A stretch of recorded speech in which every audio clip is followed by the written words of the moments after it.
Bismillah ar-Rahman ar-Rahim. In the name of Allah, the Compassionate, the Merciful. Reflection, the stoning of the soul, the return from Hajj, pilgrims of the outer journey. This teaching is adapted from Sayyidna Nasir Khusraw's poem, In Shimmering Light, published by the Institute of Ismaili Studies, translated by Dr. Fakir Muhammad Hunzai. The pilgrims returned from Mecca with gratitude, praising God for His mercy and for their safe passage through the trials of desert and ritual.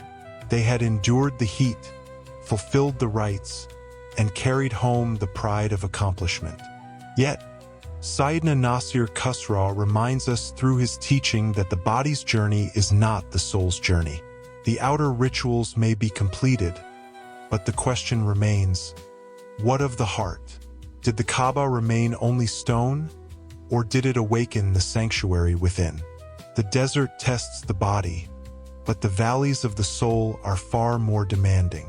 To escape the sun of Arabia is one thing, but to escape the fire of the lower self is another. The true Hajj does not end at the Kaaba of stone, but begins in the Kaaba of light within. The question of intention. What did you truly resolve? When the pilgrims returned, Sayyidna Nasir Khusraw imagined speaking with a sincere friend among them. His questions were simple yet piercing. When you put on the white robe of pilgrimage, what did you resolve in your heart? Did you make unlawful all that distracts you from God, clothing yourself in purity?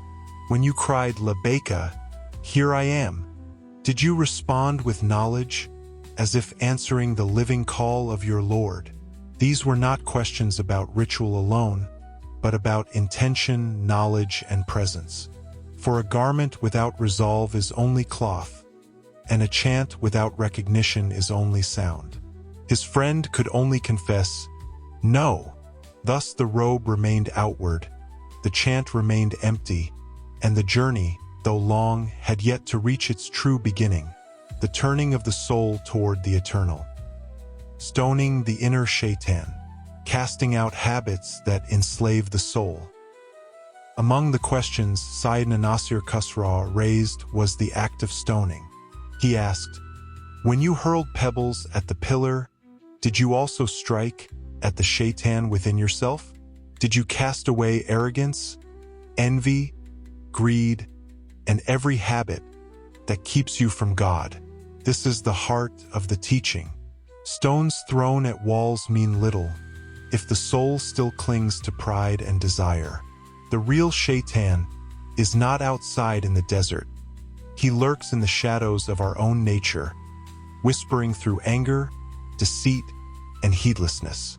To stone him is to battle the self and refuse its tyranny. Each pebble is a vow, each throw a rejection of a vice. The outward rite at Mina is only a mirror. The inward reality is a lifelong struggle, the true jihad, to cleanse the soul. When ritual remains empty, the silence of the soul's journey. Sayyidna Nasir Khusraw's questions deepened. When you stood at Arafat, did you empty yourself and taste the nearness of God? When you offered your sacrifice, did you lay down the desires of your lower self? When you entered the sacred sanctuary, were you protected from the whispering of your soul? To each question, the pilgrim's answer was the same, no. These denials echoed like hollow footsteps. The body had moved, but the soul had not advanced. The rites had been performed, yet the heart remained untouched. Without recognition, without surrender, without inner transformation, the journey was little more than toil. Pilgrimage without meaning is only exhaustion. Motion without awakening. The outward Hajj had ended, but the inward Hajj had never even begun. The true Hajj of the soul, beyond ritual to the vision of God. Sayyidna Nasir Khusraw's final lesson was clear. A pilgrimage of the body without a pilgrimage of the soul is incomplete. To travel to Mecca, but return unchanged, is to purchase only the hardship of the desert. The true Hajj is an inner journey, a surrender of the ego, a casting out of the carnal soul, a turning wholly towards the eternal. This path is long and demanding, and no one crosses it alone. The Imam of the time is the light of guidance, the protection for the traveler. To those prepared, he gives a supreme word, a secret remembrance that strengthens the heart through every valley. Each valley is more difficult than the last's. Valleys of doubt, valleys of fear, valleys of self-annihilations. But beyond them lies the Kaaba of light within, where the soul beholds the vision of God. Reflective scene, lessons from the inner Hajj, carrying the teaching into life. What then should we carry from these poetic teachings? That the rituals of religion are signposts but not the destination.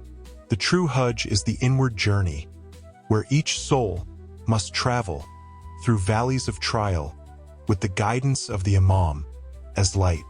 Outward pilgrimage may purify the body, but inward pilgrimage transforms the soul. The supreme word, given by the guide, is the traveler's protection, a secret remembrance that sustains the heart when the journey feels overwhelming. These verses remind us that faith is not a matter of form alone, but of inner struggle, surrender, and illumination. If we carry this lesson within us, then every prayer, every step, every breath becomes part of our Hajj. And the destination, the vision of God, is not only in the hereafter, but glimpsed in the living light that guides us here and now. Every stone is more than a ritual. It is the soul's vow to cast away arrogance and desire. Yet the journey does not end here. Continue with me in our next reflection, The Veil of Useless Knowledge Part 14. Subscribe and click the bell icon to continue this journey of light and understanding.